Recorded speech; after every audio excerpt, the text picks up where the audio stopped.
Hey everybody, it's Josh. Welcome to or welcome back to my channel. I do a lot of videos on IT and cybersecurity and career and education advice and those type of things. But today's video is going to be about Western Governors University's Masters of Science for Cybersecurity and Information Assurance.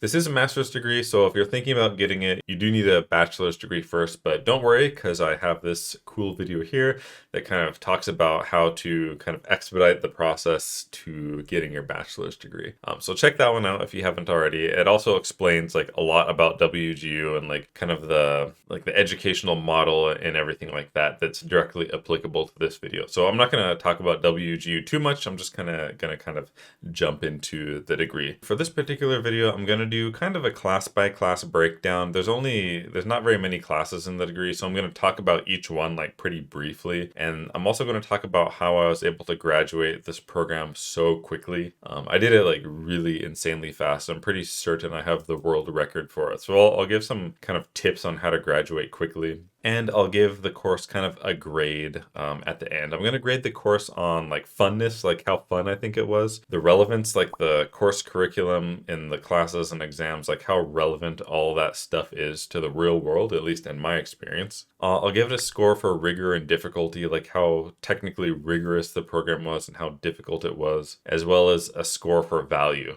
So value would be like how much you spend, how much money and time you spend on the course versus like how much you get out of it. So look forward to that at the very end. And just to start out, I'll say like I completed this. It's gonna sound really dumb, but this is why I took so long to make a video about this, because I don't even know how to like really say this. I kind of said it a couple times, but I haven't really like dove deep into it. But it took me from the time I started the course, which is August 1st, and then the time I finished it, it was already August 12th. So it took me 12 days to do the whole master's degree. But I'm like kind of a special case because I had a lot of credentials like before I even came into this, and I'll kind of like explain along the way like why it was so fast for me to complete. But I had like, these are my credentials going into it. I'll just like show them on the screen really quick.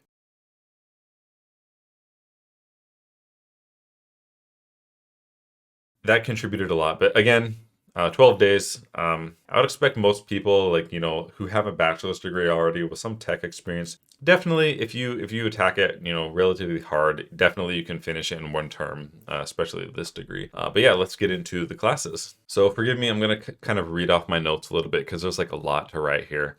So the first class I took was C725. It's Information Security and Assurance. There's like a lot of like really general knowledge that went into this exam. A lot of it is really relevant, like the stuff that was in the exam and the course material. I would generally expect, most people working in cybersecurity to know at least like 90% of it. It's all really relevant material. There are some compliance questions. I personally find compliance like really boring, but it's a part of our world, right? So there'll probably be those like GLBA and like HIPAA and like SOX kind of questions. They're not like really deep questions. It's more of probably like knowing what they are, I guess, and knowing like the properties of each kind of like, body, I guess you could say. There's a lot of control type questions, so you should know your security controls, like what's like a compensating control or like versus preventative or corrective controls. You should have a pretty good grasp on all the controls before taking this exam, as well as a lot of roles and responsibilities. So like, what is the CIO responsible for? What is the CISO responsible for? What is like a data custodian type of thing? Like different roles and responsibilities in the organization. And if I were gonna say like compare this kind of class to some real world exams, I would say it's like if you take like Security Plus and then combine it with like a watered down version of CISSP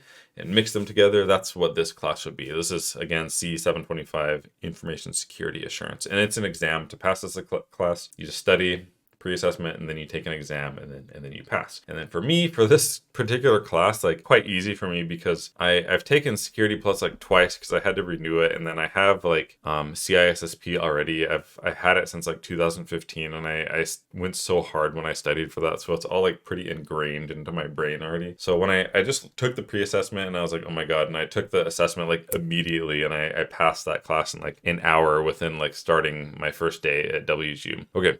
So that's C725. The next class, C706, is secure software design. So I haven't officially worked as a software engineer, but the class was like relatively easy for me because again, I have CISSP already. Basically, if you take CISSP and you pull out the software section from it, that's what this class is. It's basically just like the software kind of section of the CISSP. I would say it's like really relevant. It covers like a lot of development methodologies, and it covers a lot of like OWASP top 10 and like the different attacks. It talks about like different attacks like race conditions and injection and like input sanitation and validation, these kind of things that you would expect for securing software. Pretty much again, like this class is based off the CISSP section or the software section of CISSP. It's just pulled from there directly. So if you have CISSP, these first two exams, like probably pretty easy for you. This class, I also finished this class like the very first day I started. So I finished 2 classes the first day. This one, I studied the pre-assessment and like the CISSP, that section, like for like maybe 6 hours or something like that. I studied for 6 hours and then I just took the exam and I passed. These 2 exams the first day I passed. So moving on to the next class is C726, Cybersecurity Architecture and Engineering. There's like a lot of case study scenario type classes. This class, you had to do 2 papers and turn them in, so there wasn't really an exam for this class. But basically for this class, not to go like too deep into it, but you get like a case study, like a kind of a scenario where like company has like a lot of out-of-date stuff, and essentially you just have to kind of design a new solution and kind of like implement it, I guess. For the first section of it, and the second portion it's like based off the first scenario where stuff's out of date and you have to implement a new solution. The second portion is doing kind of a risk assessment on your new solution. So you use one of the like really famous common risk assessment methodologies to do a risk assessment on your own solution. I would say like this class is like super real world. Because I worked at like local government, like couple of security jobs, and like there's always like projects coming through the project pipeline that like fix something or like upgrade something. And then of course like someone proposes a solution, then people review it, and then we do like a risk assessment on it. And we use like, I've used this risk assessment methodology. I'll just say it's like the DREAD methodology. We've used it in real world like several times. So this class was like super realistic. So yeah, I would say, I don't know if I'd say it was easy, but you know, you can like work through it, I guess, at your own pace. And this class, I think this class took me like a day and a half or like 2 days to do, just because like writing the paper is like kind of takes some time, but I would say it's like really realistic and really useful. So yeah, that is cybersecurity architecture and engineering. And then this fourth class is C702 forensics and network intrusion. This class was based on EC Council's CHFI, but the CHFI exam is no longer like a requirement at WGU, but they kind of made their own class based on it. So in this class was like really easy for me because I went like super hard in forensics in my kind of undergrad, like brick and mortar community college days. I went like really hard on forensics, and I have like all these like certs. Granted, they're like pretty old, but not a lot of it has changed. Like this class talks a lot about like a lot of the relevant laws and like chain of custody and steganography and secure acquisition methods like write blocking and like different software you can use to like capture images, all that kind of like forensic stuff that you can think of. It's all really useful information. But it's kind of niche, so it's not really applicable to every job, but it's kind of something that you would expect somebody to know in the field, if that makes sense. Like for my security engineering job where I did like no forensics, the phone screen I had, they screened me with a bunch of forensics questions, oddly enough. So I was like, am I about to do some forensics? But they cleaved like a bunch of the applicants with forensics questions. It was very interesting. So I guess I would say this class is like really relevant. You have to take an exam to pass it, but if you already have CHFI for some reason, you can transfer it in and it will like satisfy this class, so you don't even have to take it. So yeah, that is C702. And the next class is C701, ethical hacking. And this is just the EC Council certified ethical hacker exam. This exam like tends to get a pretty bad rap, like especially among actual like offensive security practitioners. The exam, in my opinion, it doesn't really have any business being called certified ethical hacker. If the name of the exam was something more like, you know, offensive security associate or something like this, it probably wouldn't get made fun of as much as it does, because it does have some useful stuff in it. Like it teaches like really basic offensive security methodology, like reconnaissance and like enumeration and like exploitation. It kind of teaches that whole like kind of cyber kill chain type type methodology of doing offensive security. And you'll learn like a lot of like really useful like real world tools. Like Nmap is in there.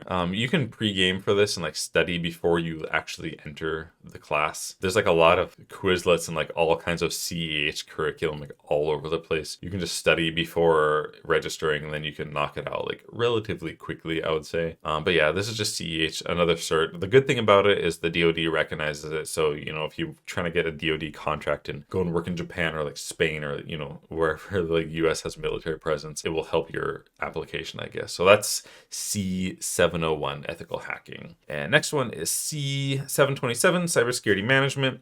This one was an exam and a paper. So for the paper for this class, you're given kind of another case study. They'll give you a scenario and you need to like identify threats, vulnerabilities, and risks. And I think the purpose is like to make sure that you can discern the difference between those kind of three things. You also have to, I can't remember if you have to make actual security policies or just like outlines for them, but there's some security policy work in here. Again, I would say this is like really, really, really real world and really applicable to real life. So I feel like the case study they give you is like, must have been like real and they just like changed it a little bit or something. But again, very useful class. It was easy for me because like I did it at my work. It just felt like I was working. So I just banged it out like really fast. And let's see, the exam portion of it. Oh, the exam, it covered like a lot of fault tolerance and like high availability type things. So there'll be things like hot site, warm site, cold site on the exam and different failover like techniques and that type of thing. So again, it's pretty real world. If you have something like Security Plus already, or you've taken like CSSP, this whole class will be like really easy for you. The paper might be new, but it's really manageable.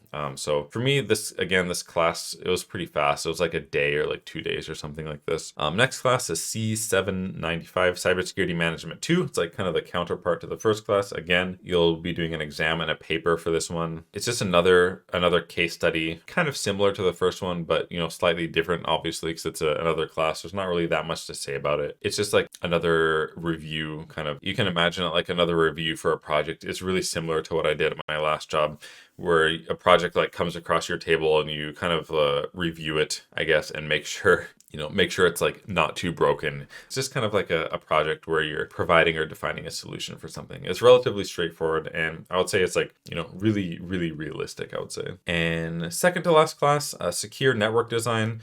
This one was a paper. It was like a paper you had to do. This one was like really fun for me. Again, it's like a case study where companies like really messed up and you have to kind of identify what's wrong. You have to pinpoint like what's wrong exactly, and then you have to come up with your own solution and you have to like diagram it all out. It's pretty fun, I would say. Again, this class was like quite easy for me because I'm already like super deep in security and I have like CCNA already, which is part of the reason like I finished this class probably, I think it was like a day, or it was either a day or 2 days, I can't remember. But I remember it being like really fun because it was like dipping a little bit more into the technical side. And it was technology that I had worked with and I was familiar with and I found fun.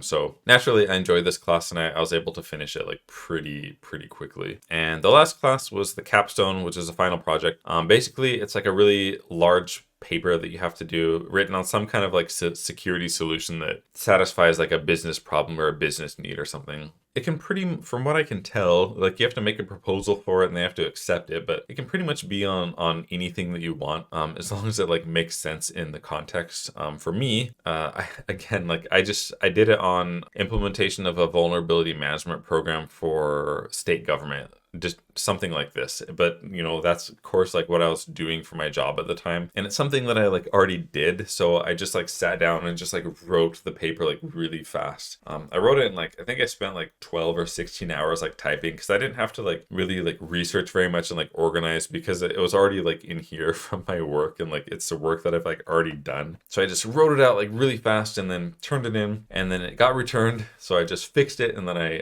resubmitted it, and then at that point I was just like graduated and I finished the degree after 12 days. For me, it's fast just because like a lot of the courses like lined up like really directly with stuff that I've really heavily worked on. So I didn't really have to study for anything. I just like wrote it all out like really fast. What I would recommend, this is going to be like really like simplistic and kind of underwhelming, but if you're one of the people who just like really want to like do this like fast and you're interested in like, you know, boosting your career and all of that, what I would recommend is I would take the time to get like Security like CompTIA Security Plus first. And then after you get Security Plus, take the time, and you don't have to do this, but take the time and consider getting CISSP. Like, even if you don't have the experience requirement for CISSP, you can still take the exam and you can get like associate of ISC squared. But that kind of knowledge base will really help you in getting through the curriculum for this program. And if you want to like take it even like a step further, you know, you want to graduate like, you know, do what you can before you register to graduate quickly. Learn like all the CEH and CHFI curriculum as well. There's like a lot of Quizlets. I'll put some in the description of like things that you can study to kind of pre-game yourself for these things, but you don't have to like get CEH and get CHFI. In fact, like I wouldn't do it because you can take CH for free like once you registered. But if you want to pre-game, you know, Security Plus, CISSP, CHFI curriculum, CEH curriculum, and then just register for the program, and then, you know, just work through it the best you can. Some kind of advice for getting through like the actual courses faster. I tend to use Reddit, and I read different people's strategies for different courses. So for example, I might, you know, go to C725, which is like the first course I talked about, and just see what people are doing to pass that course. And also in this video, I kind of give like really general guidance on how to go about attacking. Oh my god, this guy's so loud outside. I give like really general advice on how to go about like attacking WGU courses to like finish them in like a really fast and efficient way. So yeah, that's pretty much all I had. So this program maps really well to the real world, I would say. So all the jobs that I had where I was doing things that are part of this curriculum, like my security engineering job, my security analyst job, and my vulnerability management program manager job, like all those jobs were over 100K. It was like 118K, 119K, 130K jobs.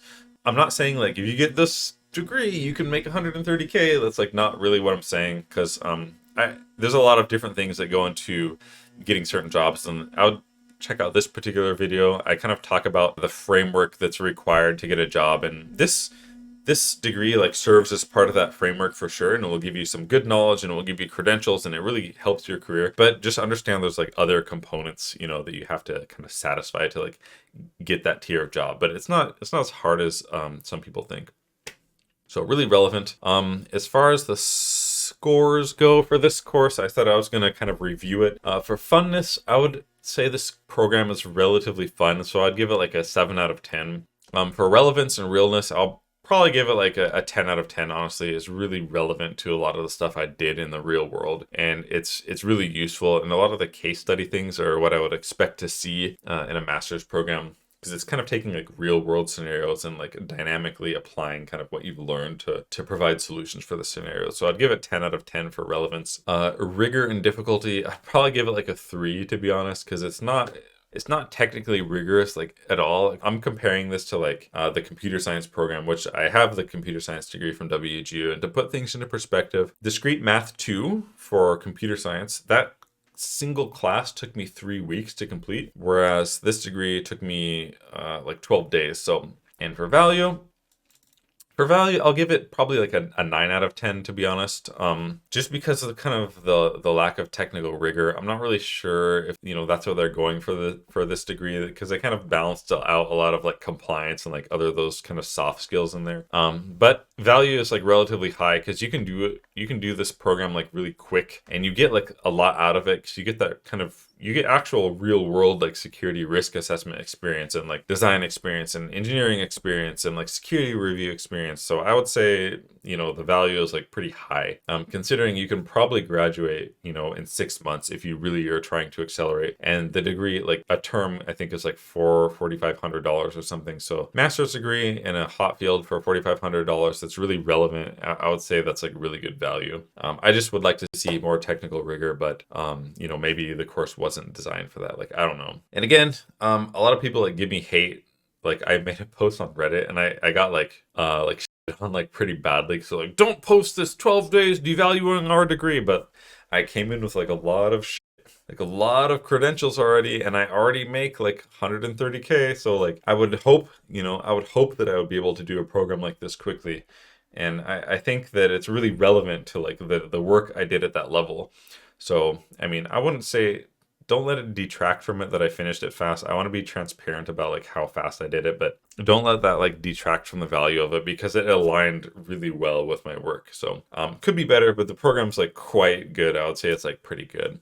So yeah, that's pretty much all I had to talk about. Just a reminder, I respond to like everybody's comments. If you look at my videos, like any of them, I always respond to everyone's comments. So if you want to leave comments or questions or anything like this, please do so. I will 100% respond to you, unless I get like a million subs suddenly. I just can't anymore. But definitely I'll respond to you. For those people who like really want to talk to me like on like a short time period, I made some different Patreon tiers. So like if you want to subscribe to the mid tier or something, you'll have access to Discord, and then I'll respond to you more quickly. But there's not really any need for it. If you leave a comment, I'll definitely see it eventually, and I'll respond to it. So yeah, leave me comments. If you like this video, please feel free to like and subscribe. But yeah, thanks for watching this far. Really appreciate it, and I will see you in the next video. Bye bye.